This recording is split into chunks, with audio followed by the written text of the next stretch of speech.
For centuries, Africa has been told what to be, what to trade, what to believe. Its lands have been mapped by foreign hands, its leaders dictated by outside interests, and its future scripted by those who see it as nothing more than a resource mine. But something is changing. A new movement is rising, a movement that doesn't ask for permission, a movement that doesn't wait for approval. And at the center of it stands Ghana. Ghana has always been a nation of firsts, the first sub-Saharan African country to gain independence, the birthplace of Kwame Nkrumah's dream, a self-reliant, united Africa. But decades after independence, that dream was stolen, diluted by foreign influence, economic dependency, and military entanglements that serve interests far beyond Africa's borders. And then, a shift, a moment of defiance. John Mahama rises to power, not just as a leader, but as a symbol. His victory is more than a political event. It is a declaration, a statement that Ghana will no longer be a playground for foreign powers, a promise that Africa will dictate its future. But words alone won't free a nation, and Mahama knows that sovereignty comes at a cost. His first move, a direct challenge to the West, one that would send shockwaves across the globe. But what is Ghana doing? Let's find out.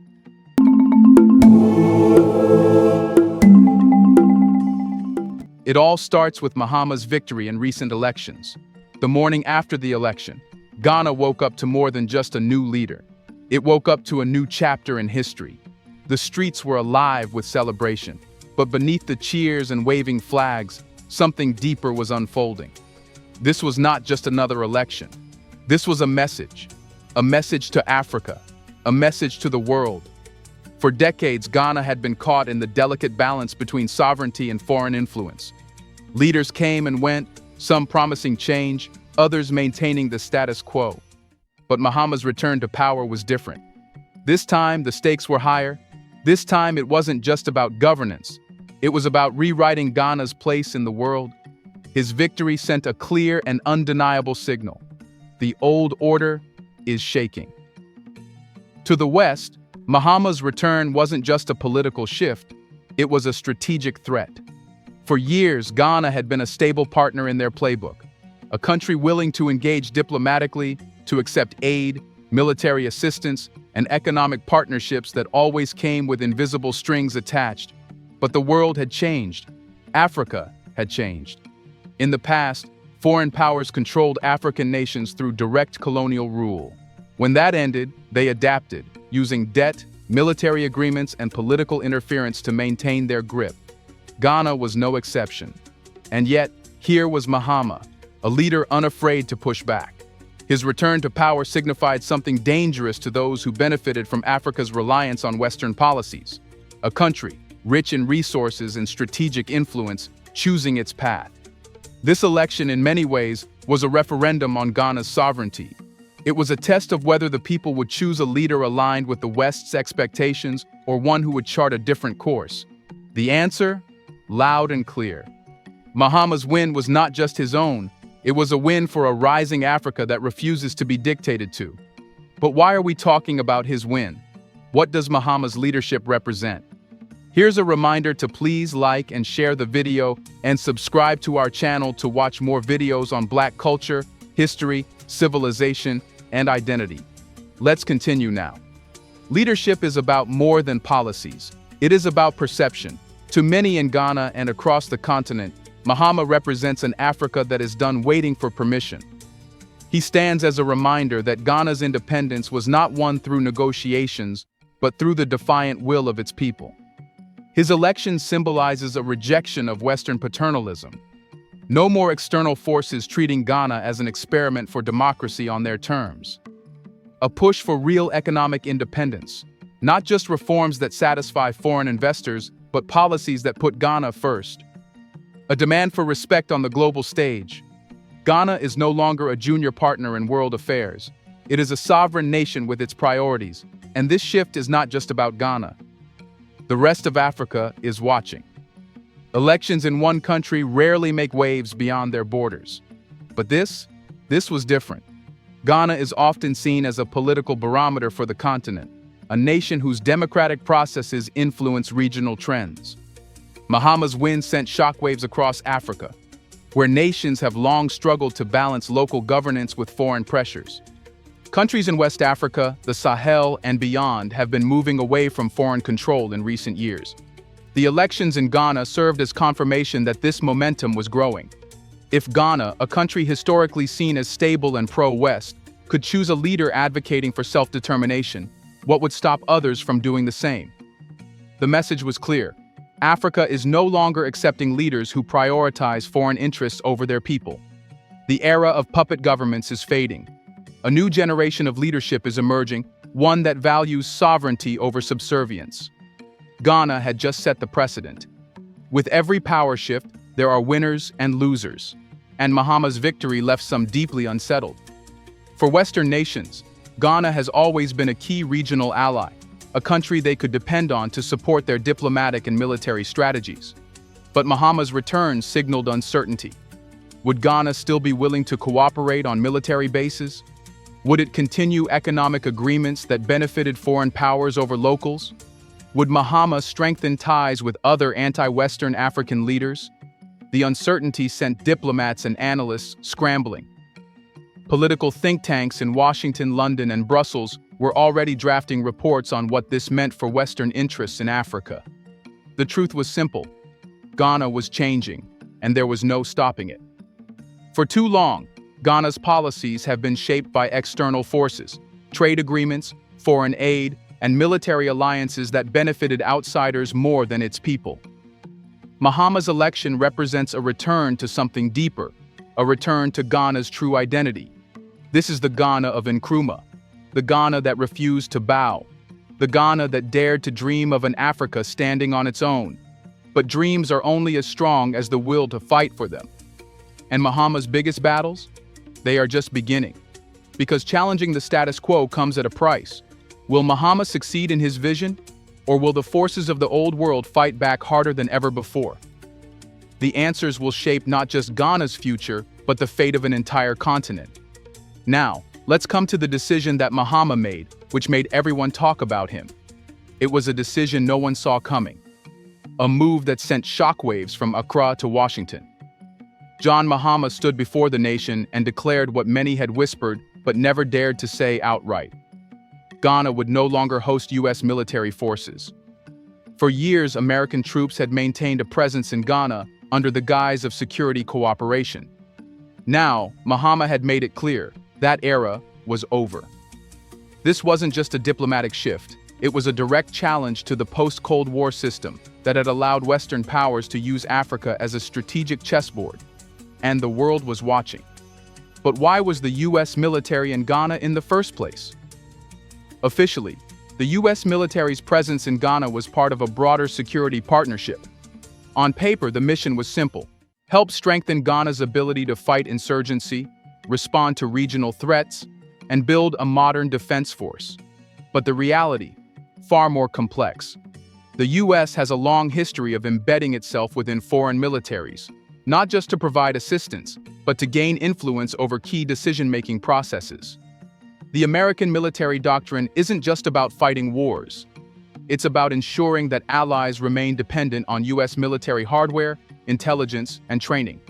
In Ghana's case, that meant access to strategic military installations that could serve U.S. interests in West Africa, intelligence sharing agreements that prioritized Washington's agenda over Ghana's sovereignty. A growing reliance on U.S. military aid created a cycle where Ghana's defense infrastructure became tied to foreign support. Then, there was the bigger picture, the Pentagon's long-term interest in securing a military foothold across the African continent. Since the early 2000s, the United States has expanded its military operations in Africa under the umbrella of AFRICOM, United States Africa Command. Officially, AFRICOM's role is to promote stability, counter insurgent threats, and support African militaries. But in practice, it has functioned as a tool for military dominance, placing U.S. forces in key locations across the continent while ensuring that African nations never develop truly independent security capabilities. As Mahama saw it, Ghana had a choice: continue playing by Washington's rules or reclaim full control of its defense policies. To Mahama, the issue wasn't just about foreign troops, it was about who controlled Ghana's future. The presence of U.S. forces meant more than just soldiers stationed in military compounds. It meant Ghana was part of a larger system of geopolitical power plays, one where its national security was shaped by foreign interests. And the consequences were real. Ghana had limited autonomy in regional security matters. The government was expected to align with U.S. foreign policy, whether it benefited Ghana or not. The presence of U.S. troops made Ghana a potential target in conflicts that weren't its own. But the biggest issue? Ghana's growing inability to make sovereign defense decisions without Western approval. To Mahama, this was unacceptable. He concluded that Ghana's security should be dictated by Ghana, not Washington, not Brussels, not London. Almost immediately, Mahama's announcement was met with panic in Washington. The U.S. had spent years securing its military influence in West Africa, and now, one of its most stable partners was pulling away. This was not just about Ghana. This was about the domino effect it could trigger. If Ghana expelled U.S. troops, what would stop other African nations from following suit? Western officials scrambled to frame Mahama's decision as reckless and short-sighted. Analysts warned that Ghana was putting itself at risk, suggesting that without U.S. support, the country would be vulnerable to insurgency, instability, and economic repercussions. Some even suggested that Mahama was playing into the hands of foreign adversaries, a clear attempt to link his decision to the growing influence of China and Russia in Africa. But Mahama remained firm. Across the continent, Mahama's move was seen not as a risk, but as a bold assertion of African sovereignty. For years, countries like Burkina Faso, Mali, and Niger had taken similar steps, rejecting foreign military dominance in favor of homegrown security solutions. Now Ghana was joining the movement. This was more than just one country telling the U.S. to leave. This was a declaration that Africa would no longer be a passive participant in global military affairs. It was a statement that African security should be handled by Africans. Military partnerships should be equitable, not exploitative. The era of foreign troops on African soil must come to an end. What comes next?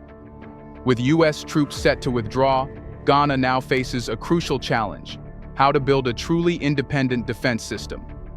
Mahama's government has already hinted at new security strategies, including strengthening regional military alliances within Africa, investing in homegrown defense infrastructure instead of relying on foreign aid, and partnering with nations that respect Ghana's sovereignty rather than those who see it as a strategic outpost.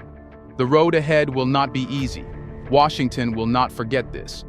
Western institutions may attempt to undermine Ghana's economy, push negative narratives in the media, or use diplomatic pressure to bring Mahama back in line.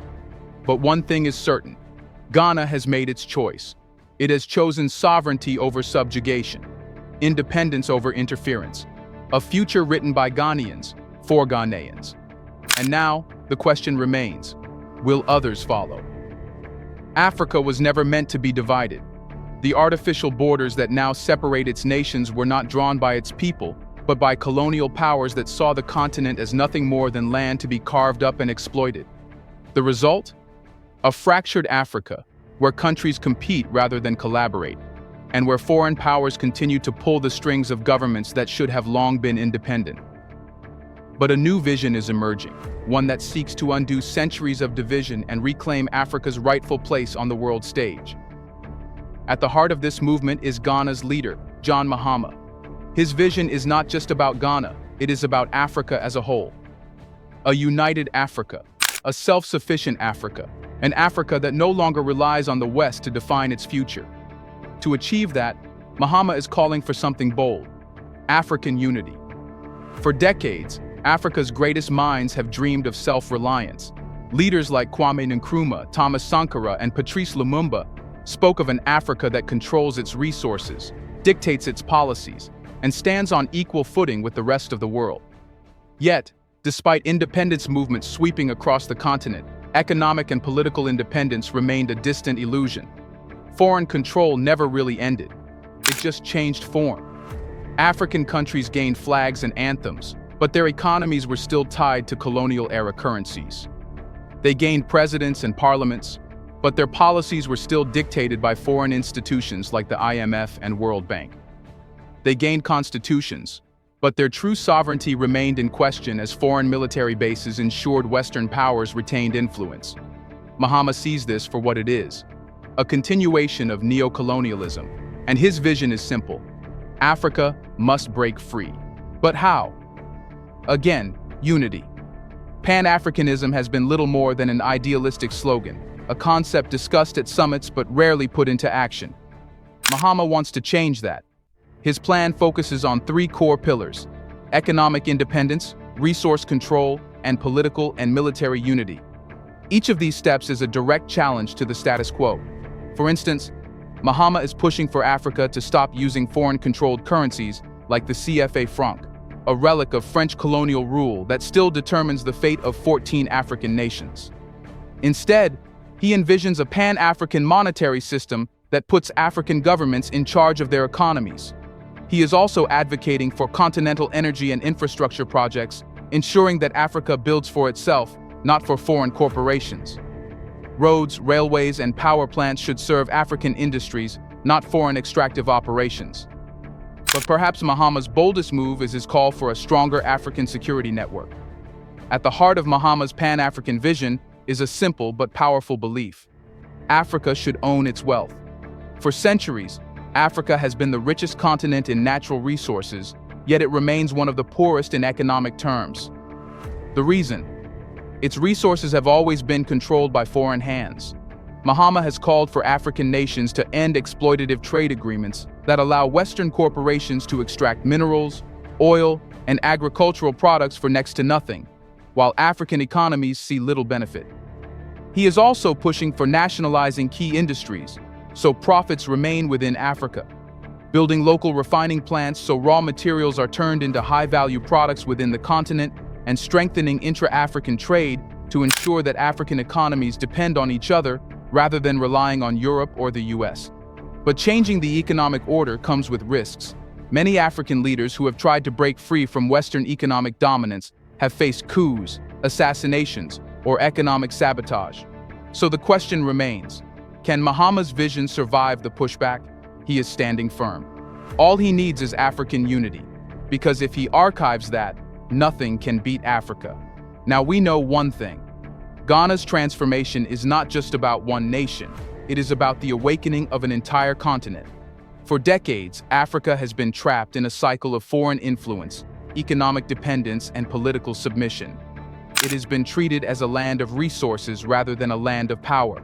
Its governments have been pressured to serve external interests rather than their people. But today that is changing. With John Mahama at the helm, Ghana is making a statement to the world. Africa will no longer be controlled from the outside. By rejecting foreign military dominance, Ghana is setting a new standard for African sovereignty. By prioritizing economic self-sufficiency, it is proving that Africa does not need Western approval to thrive. By championing Pan-Africanism, Ghana is igniting a movement that is spreading across the continent. This is no longer just an idea, it is happening. And the world is taking notice. But history has shown that movements like this do not come without opposition. The real danger is staying in chains. Ghana's decision to take back control is not an act of rebellion. It is an act of restoration, a return to what Africa was always meant to be, a continent that governs itself, that shapes its destiny, that dictates its future. And that future is no longer a distant dream. It is unfolding right now. Do you think anything can stop Africa? Let us know in the comment section. Will Africa unite when it's the only thing they need the most? Do you want to watch more videos like this one? If so, subscribe to our channel and press the bell icon next to it. We have decided to bring videos on something nobody talks about: the Black culture, civilization, history, and evidence about how glorious Blacks have been. Thanks for watching, and until the next video, stay tuned.